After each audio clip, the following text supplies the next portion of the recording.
Sumainyo ang Panginoon. At sumaiyo rin. Ang mabuting balita ng Panginoon ayon kay San Juan. Papuri sa iyo, Panginoon.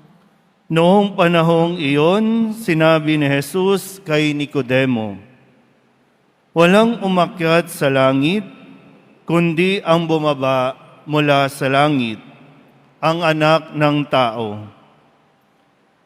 At kung paanong itinaas ni Moises ang ahas doon sa ilang, gayon din naman, kailangang itaas ang anak ng tao upang ang sinumang sumasampalataya sa Kanya ay magkaroon ng buhay na walang hanggan.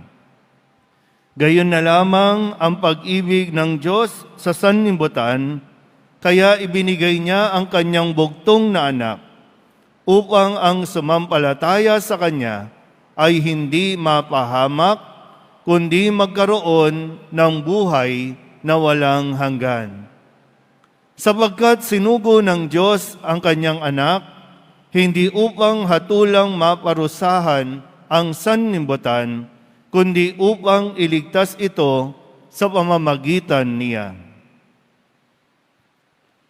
Ang mabuting balita ng Panginoon. Pinupuri ka namin, Panginoong Hesukristo. Magsiupo mo na ang lahat. Isang magandang tanghali po sa inyong lahat. Viva Poong Jesus Nazareno! Palapakan natin ang Poong Jesus Nazareno. At maligayang pagdating, maligayang pagbabalik sa ating lahat upang bilang isang komunidad ng mga deboto, nagdidebosyon sa Poong Nazareno, ay magdiwang muli sa pagpapalang ito na ipinagkakaloob sa atin ng Panginoon. Sabihin niyo nga po muna sa katabi ninyo, pagpapalain ka ng Poong Nazareno. Yung iba po, no? Kung ikaw man na mayroong sakit, pagagalingin ka ng Nazareno. Kung ikaw man ay walang pera, okay lang yan. No? Pwede tayong dumating dito na may sakit, o pwedeng aalis tayo dito na wala ng sakit.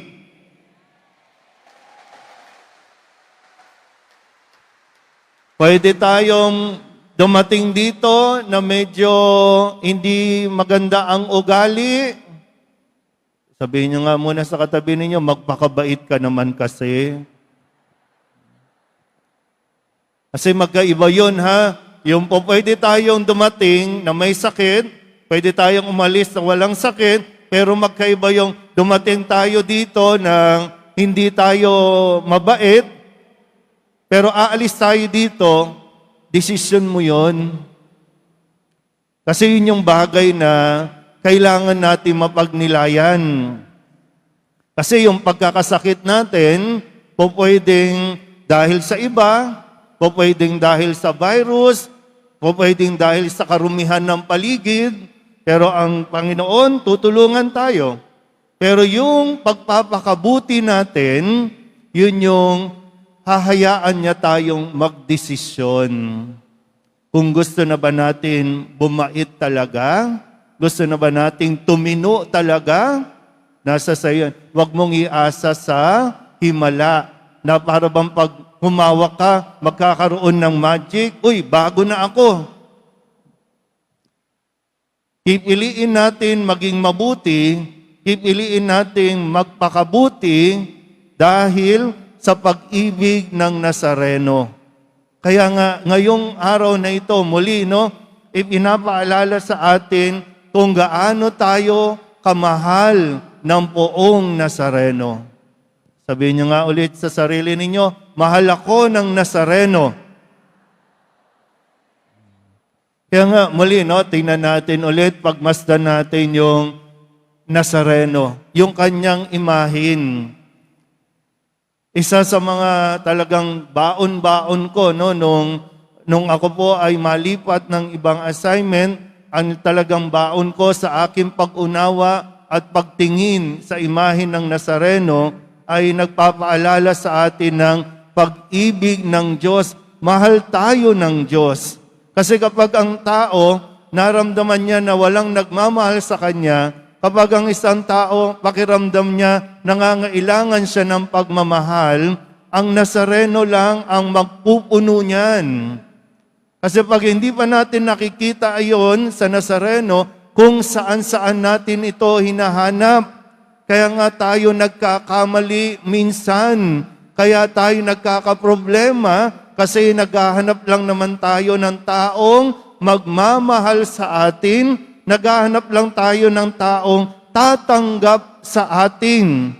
Sa kabila ng nakaraan natin, sa kabila ng mga pagkukulang natin, tanggap tayo ng Diyos. Kaya nga ibinigay ang imahin na yan, ang larawan na yan, na pasan-pasan ni Jesus ang krus dahil sa pag-ibig sa atin. Sabihin niyo nga ulit sa katabi ninyo, mahal ka ng Diyos. Huwag ka nang masyadong magdrama, no? Huwag ka nang masyadong malungkot-lungkot dyan na, ay, kawawa naman ako, walang tumatanggap sa akin, walang nagmamahal sa akin, kasi mali yan. Huwag mong hanapin sa tao, huwag mong hanapin sa mga material na bagay.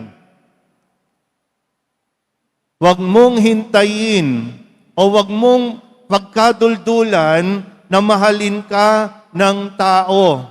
Kasi ang unang-una dapat nating hinahanap ay yung pagmamahal ng Nazareno. At kapag naramdaman na natin, tinanggap na natin yon na mahal tayo ng Nazareno, tayo mismo ang makakapagbigay ng pagmamahal. Hindi na ikaw yung hingi ka ng hingi, hanap ka ng hanap, kundi dahil ikaw ay minahal at patuloy na minamahal ng Nazareno, ikaw ngayon ang magkakaroon ng lakas, kapasidad na magmahal at magbigay ng pagmamahal.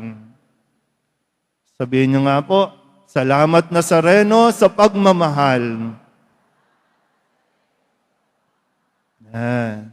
At muli, no, ang larawan ng Nazareno ay hindi larawan ng paghihirap, hindi larawan ng parusa. Yan ay kusa niyang inako dahil at para sa atin. Inako niya yan bilang pagsunod. Sabihin niyo nga po, pagsunod. Ulit, pagsunod. Sabihin niyo sa katabi ninyo, sumunod ka na kasi. Diba? Baka mayroon pa kasi tayong hindi sinusunod. Debosyon tayo ng debosyon, pero ayaw nating sundin kung ano ang ipinagagawa sa atin para matapos na ang problema mo. Sumunod tayo, kaya nga yung tema natin ngayon, mas mabuti ang pagsunod kaysa sa mga handog. Mas mabuti yung matuto tayong sumunod kaysa yung taon-taon gusto natin napipilayan tayo, napuputulan ng daliri, natatanggalan ng kuko, at pagkatapos nun, ano na nangyari? Sinusunod na ba natin? Handa na ba tayong sumunod?